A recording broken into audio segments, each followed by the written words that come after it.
This is the Zhiyun, I hope I pronounced it correctly, Cinepeer Weebill 3E gimbal.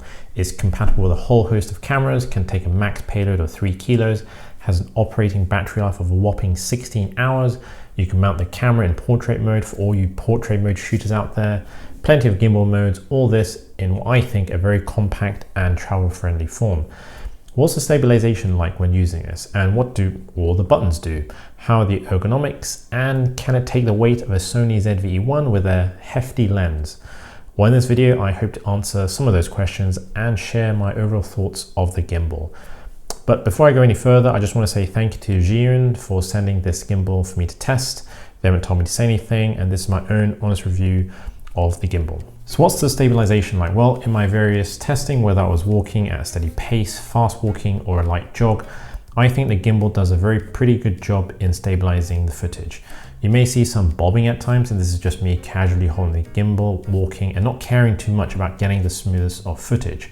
But when I focused on steady steps, providing a steady shot, this is where the stabilization was more steady, as obvious as it may sound. And I kept the camera stabilization off, so what you see is just the gimbal. I did do some sample footage with standard stabilization with my Sony a6700, and the footage is even smoother. So if you want really buttery smooth footage, you can choose to have stabilization enabled on your camera paired with the gimbal. But with just a gimbal, without too much effort, you can get some steady footage. Now there are plenty of gimbal modes that the Cinepeer offer. You get pan follow mode, lock mode, follow mode, which is like a pan and tilt follow mode, and then you can double tap the mode button to cycle through even more modes, and you'll get POV mode, vortex mode, and portrait mode. You also get a joystick to control the gimbal manually. You also have the scroll on the back, which tilts the roll axis back and forth, which you can configure as well, especially when you have it plugged in via the USB-C cable. I'll go into that a bit more later. You also have the trigger button. If you press once, it'll take you back to the default gimbal mode, which is currently set to pan follow mode. But again, you can customize this in the settings to set it to a different gimbal mode. If you double press, it'll reset the position. And if you triple press, it'll take you to selfie mode. And if you do a long press and keep a hold of that, it goes into go mode, which is the same as I believe as follow mode. And then on release, it will revert back to the last gimbal mode you were on. You also have finer controls of all the motors and advanced settings of the speed and smoothness of each axis if you wish to tweak any of them. Then there's this one setting I'd probably suggest you use, and that's the auto tune setting of the motor, just so that you can calibrate the motors with your camera once it's been balanced. And just a heads up on balancing the gimbal. If you find that vortex mode doesn't work at first, don't worry, the unit isn't broken. It's most likely it's not been balanced correctly, so just make sure to balance the pan axis, the tilt axis, all the axes, and you should be good to go. And then you can get some fancy footage with vortex mode, which may make you feel a wee bit nauseous, but it's there if you want it. And you probably noticed there's a button which looks like a record button, and you're right, it does exactly that. You will have to pair it with Bluetooth with your camera first. I managed to pair it with my a6700, no problem. And for a list of compatible cameras, do check the Zhiyun website. Now you can also use the record button if the camera is connected to USB-C port. Once plugged in, you should see the gimbal display change to show you that it's connected. And then when you press the record button, you may see the camera trying to focus, but it never records or takes a photo.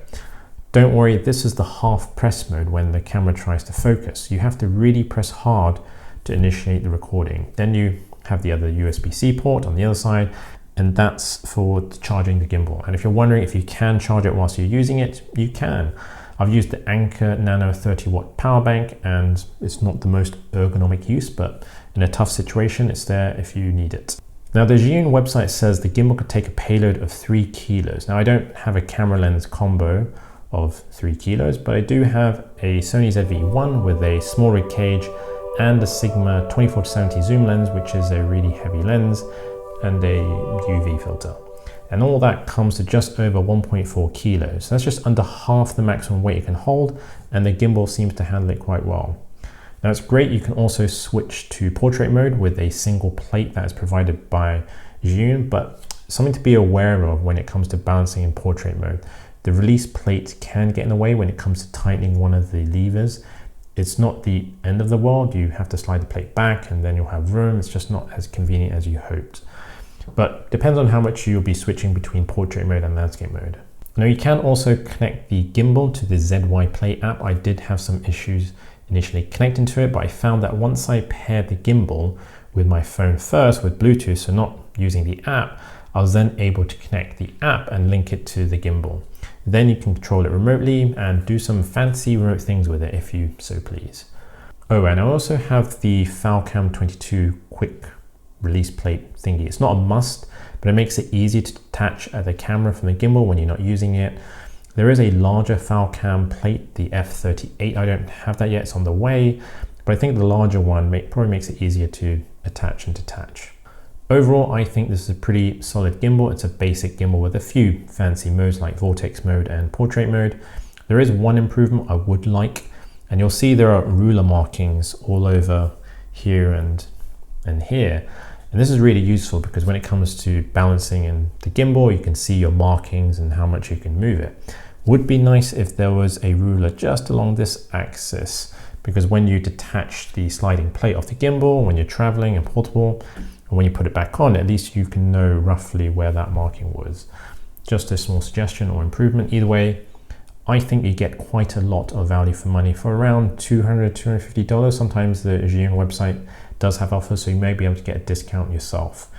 It has pretty decent stabilization. The motor noise is very quiet. It has a very long battery life. I do like the ergonomics on the design. It's got a good grip feel, and the buttons are all within reach of a single hand.